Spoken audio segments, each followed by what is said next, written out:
Hi, I'm Nick Negretti, and this is Jeremy King. Hi. We're here with NAU, and our project is for EE434, Wireless Communications and Networking. What we're going to be doing for our final project is implementing a throttle pot to control a varying pulse width modulated signal. So what we'll be going over is why pulse width modulation is needed. There's a couple of reasons why this is. For one, when it comes to DC motors, you need to maintain a certain voltage so that way you can get a maximum torque output. So if you want to reduce the power, you can't simply cut the voltage. What you need to do is vary the amount of on time to the percentage of the actual period of the waveform. When it comes to like an LED, you can't simply cut the voltage because you need a certain voltage to pass through that PN junction.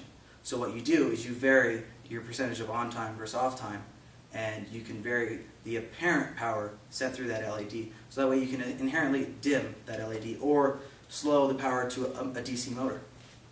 So the concept behind pulse width modulation has to do with the duty cycle of how much the time the motor's on and off. And the basic formula for the duty cycle is the time on divided by the period of our waveform and then times by 100 to get it in percentages.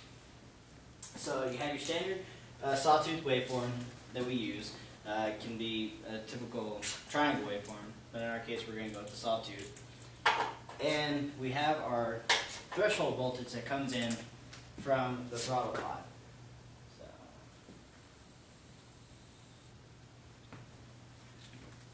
So obviously this one is relatively high, say probably give it a value of like X. And then the way that your pulse width modulation is going to be generated between these two is basically intersecting points, or basically when the two are put to the comparator, when they're equal, is going to give you the on position. So at this point, it's going to be right here is where we're going to be on and off.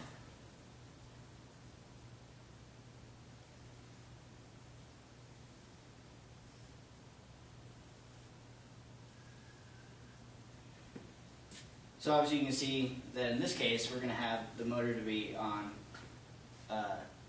less than it's actually going to be off. And as opposed to if you go down to where you're almost at the bottom of it,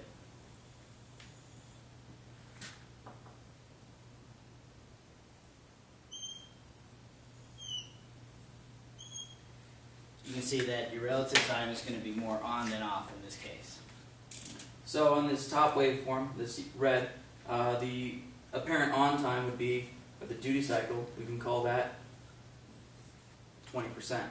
And for this lower figure, we can say that the duty cycle is more towards 90%.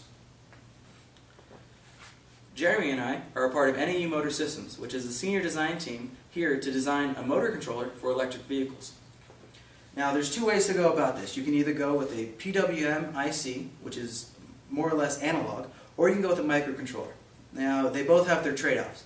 A PWM chip costs less, but it leaves you a lot less functionality and a lot less space for upgradability.